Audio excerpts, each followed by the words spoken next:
I would now ask Lars Bye and Pia to come up to the podium to lead the discussion together with Giustino. Thanks very much.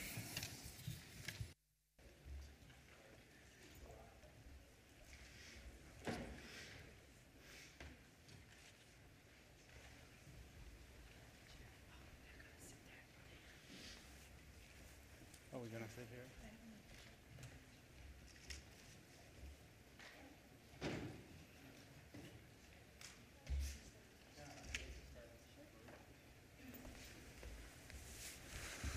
Oh, well, I'll just start off here. I think that most of you pain patients that are here today can agree on at least one thing, and that's from time to time you feel very alone. And maybe even to the greatest extent when you're together with other people who don't feel pain, chronic pain.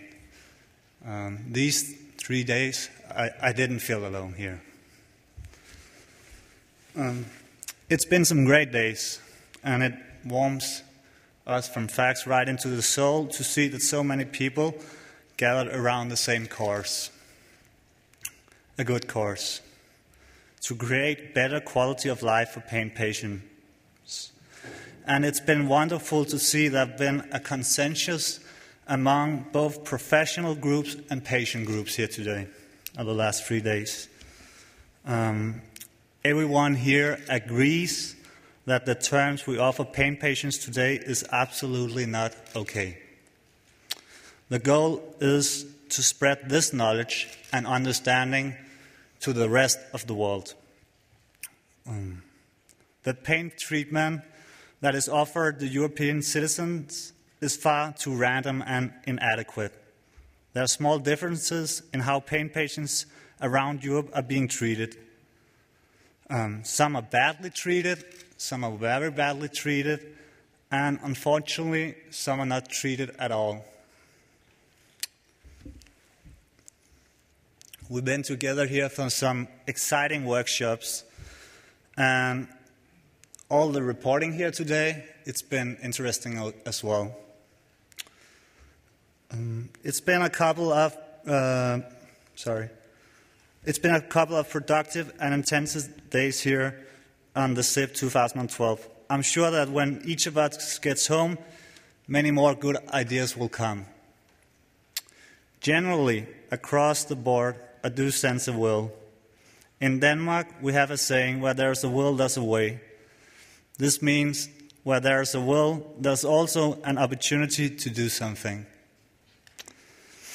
These days, we had hoped that we would have been visited by many decision makers, but unfortunately, there have only been a few.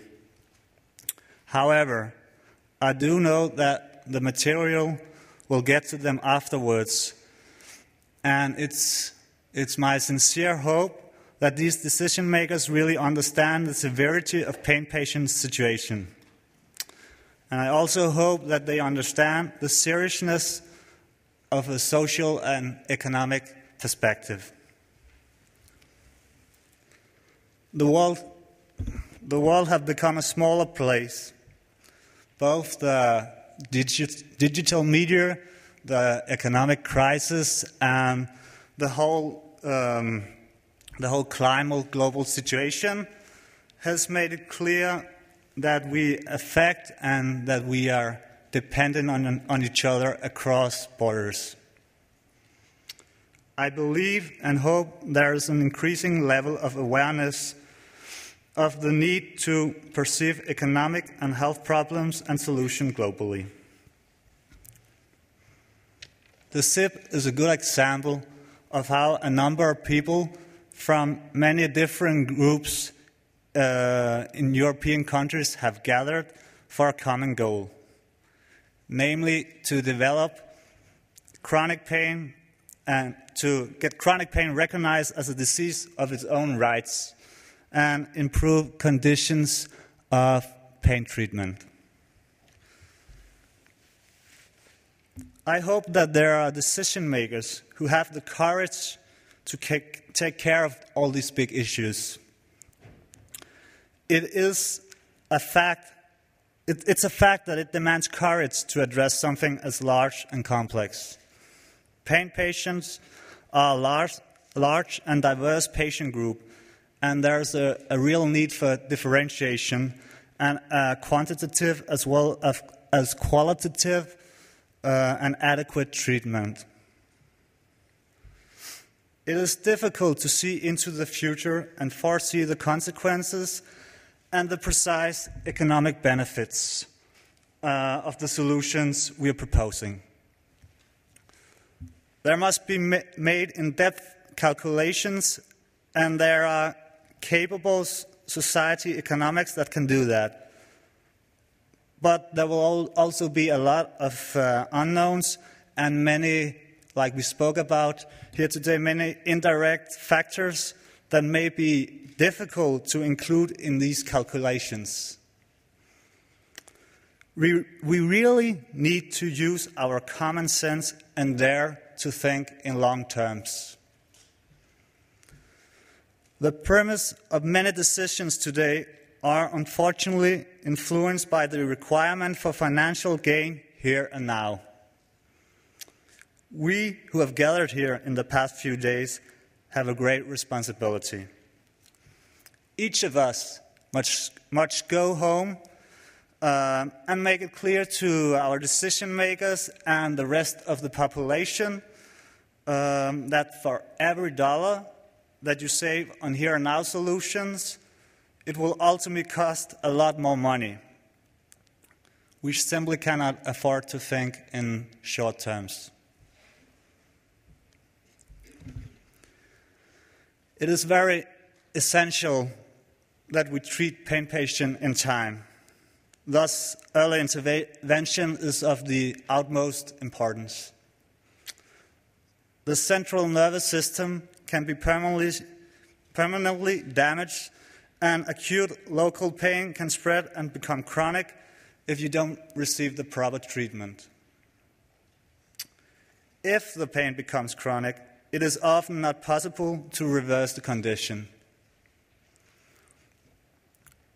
There is both much randomness and insecurity, for example, in the use of the powerful painkillers, opiates, both from doctor to doctor, but also from country to country in Europe. However, it must not be ignorance or prejudice that decides whether a pain patient gets a treatment or not. It's not enough to hand out a box of pills for the pain patient. Everyone who works seriously with pain knows that medicine often only takes the top of the pain. We have to learn how to activate the body's own pain-relieving ability through physical activity like relaxation. The social situation as well must be taken care of. To develop chronic pain often goes hand in hand with depression and an existential crisis that is as well important to take care of. We as pain patients must learn to live with the pain for better and worse, and our world must learn to live with us. Ideally, we learn a number of tools of coping strategies in collaboration with the physicians and the physiotherapists and psychologists and social workers, and these should then collaborate across. But who is it that really teaches these skills today? Often it is the pain patients themselves who must learn and feel it on their own body and learn it from other pain patients. There are plenty of theoretical knowledge in the pain era. We lack the practical coupling and implementation. Of course, we have the interdisciplinary clinics, and I can understand that you have the same clinics elsewhere in Europe, but it's not enough yet. capacity is too small. In Denmark, there's up to 2 years of waiting for the interdisciplinary clinics. There must be education and information to both the doctors, nurses, psychologists, physiotherapists, occupational therapists, and social workers. They must have a great knowledge base. It's no use allowing the patients to go untreated for years and then later blame them for falling out of the labor market. The trend in healthcare and society is towards a lack of time and a greater specialization. And that creates far less insight into the individual's situation. If you hold this up against the chronic pain's complexity, where there's a great need for interdisciplinarity and long-term solutions, you will understand why this often goes wrong. The system and the rules have grown so large and in many cases obscure that it requires expert knowledge to navigate in it.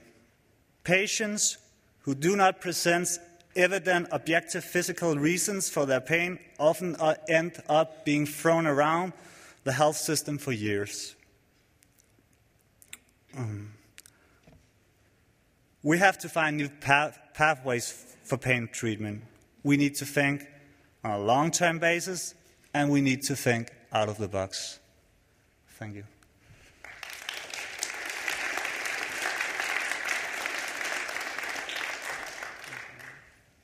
Thank you, Lars. And of course, I will try to come with some closing remarks of these amazing days too.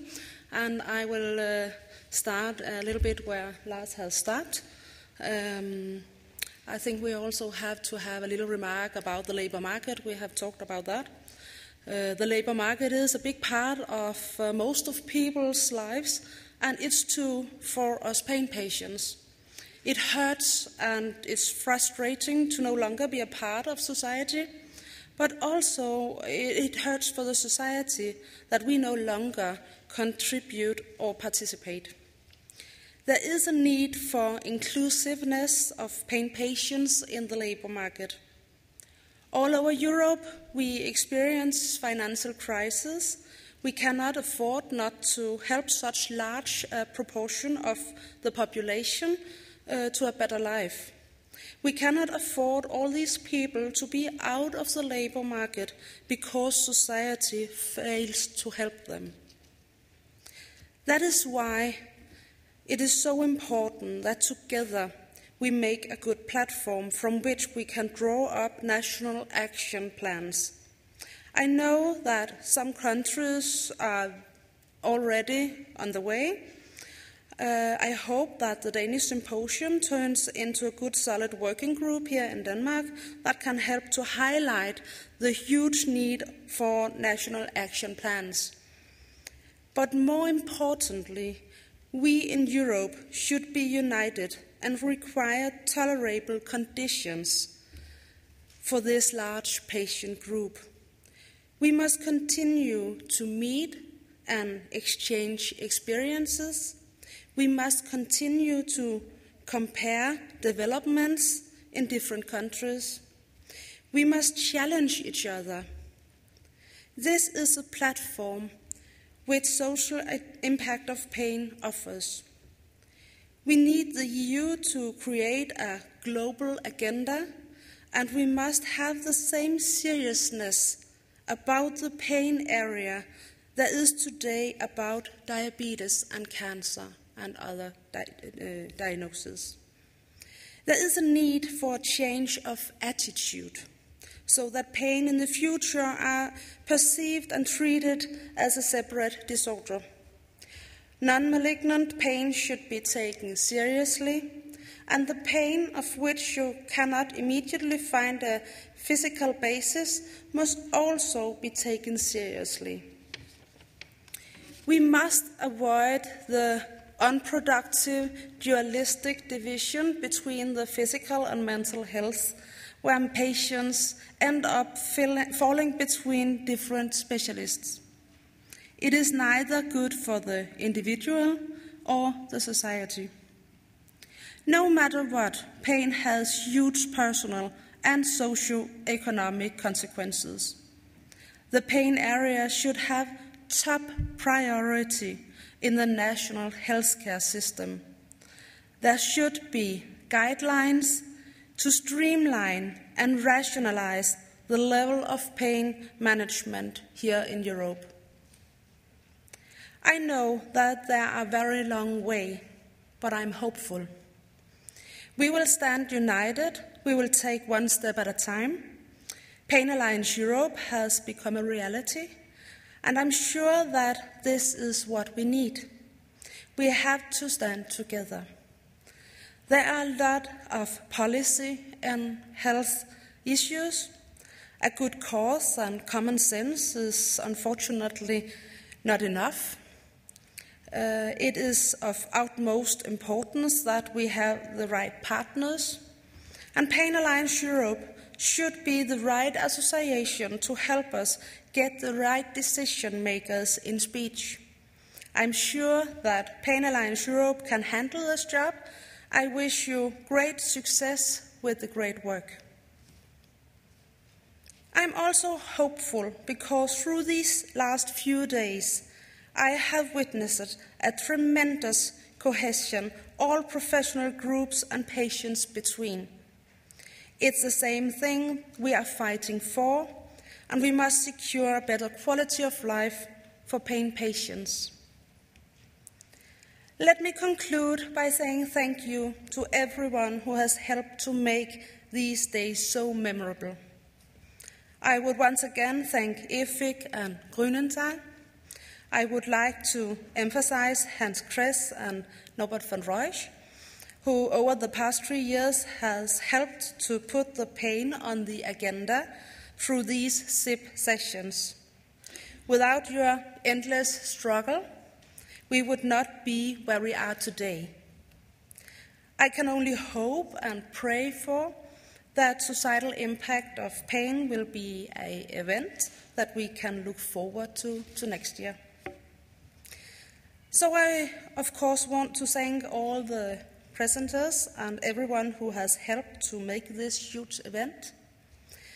I'm told that this conference has been the largest of its kind, and I'm so happy and so thankful. I would also like to address a very special thanks to Gitte Handberg. She is a responsible consultant in the Multidisciplinary Pain Center in Odense University Hospital. You have been one of the driving forces behind the entire Danish symposium. You fight our cause.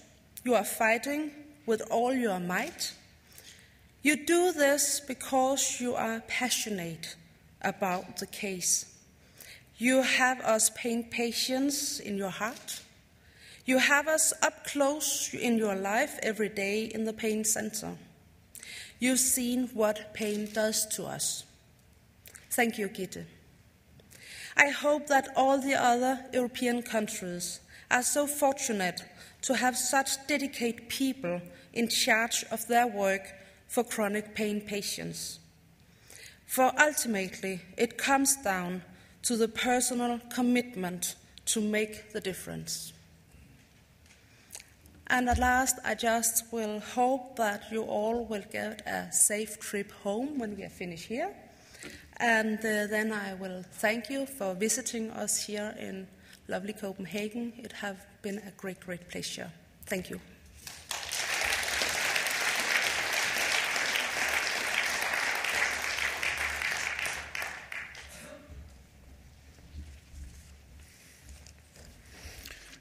Well, ladies and gentlemen, it's my duty to close this important symposium. Duty and pleasure, because when this adventure started 3 years ago, it was a sort of enigma, but now the results are here. many things have been said during these 2 days, but I got essential messages, especially today, summarizing all the results of the discussions. And I think EFIC had the driving effect in this initiative, but the idea was to put together the patients with doctors. And I am very proud that Robert has reminded us of the very familiar climate that was here in this symposium. That is one of the most important messages I got. Frequently in our everyday practice, we are maybe too tired, Robert, or too bored from our job, everyday job, and this is one of the big mistakes that a doctor can make, but on the contrary, to give some human exchange with our patients is always the best medicine, in my opinion. From a general point of view, I also got important messages. There is a big discussion from the point of view of politics or science, if it is correct or not to recognize chronic pain as a disease in its own right. Well, maybe from the scientific point of view this is not exactly correct, but I also think that if EFIC would not have started 10 years ago to discuss this issue in the European Parliament when we presented for the first time an important document on the chronic pain, I think we would not have had the possibility to stay here all together, discussing these issues and getting a lot of approval and succeeding in having the last experiences like the one last year in the European Parliament. And I want to thank again Mrs. Rosbach for her important role in the meeting we had last year. She has raised today a very important aspect, that is the economical aspect. She said clearly that there is some shortage of drugs because of economical crisis, but at the same time we have been reminded of all the scientific results that are clearly showing that a patient well treated costs much less than a patient that is not treated. And I think that to have from a political person like she is such a message, this is extremely important, because I think you are the right person, Anna, to bring this message at your level, at the political level, to remind your colleagues that this is a very important message. Other important messages were clearly the one coming from the important experience made in Spain with the Fuinza. SIP was a driving symposium, very important, but now is the moment, the right moment, to have more initiatives at the local level, because healthcare systems, and we have been reminded of this aspect from different speakers, healthcare systems are more at the regional level than at a European level. Europe can sensitize politicians, can raise awareness on the aspects, can give the guidelines, including the guidelines in education that are extremely important. But at the end, the healthcare system is regionalized, not just in Germany, not just in Austria, as it has been said already, but in any country.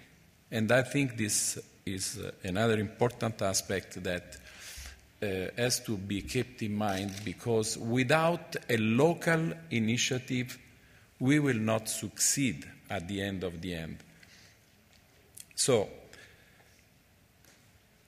I don't want to bore you too much, because it would be a very long list of thanks to all of you that have the patience to stay here till this time in the afternoon, but I am very satisfied with the results of this symposium, especially looking at you that still have the patience to sit here listening at my farewell wishes, at my see you soon in another occasion, but I don't want to lose the occasion to thank all the people that have been involved in the organization of this symposium, of these 3 symposiums in the 3 years, and especially, of course, my friend Norbert van Rooij, who has been the driving force of the meeting. He, with this hyperactivity, if you allow me to say that you are hyperactive, Norbert, with this hyperactivity has been sending millions of emails in these last 3 years, making hours and hours of telephone calls to collect consensus from everybody and to put together all this interesting group of people that have experienced this very satisfying situation, very satisfying experience for the wellness of patients, of chronic pain patients, because this is what we are here for. And again, thank you, all of you, for having so much patience being here with us till now. I really wish you my best farewell at home, and hope to see you soon, maybe in Italy. Why not?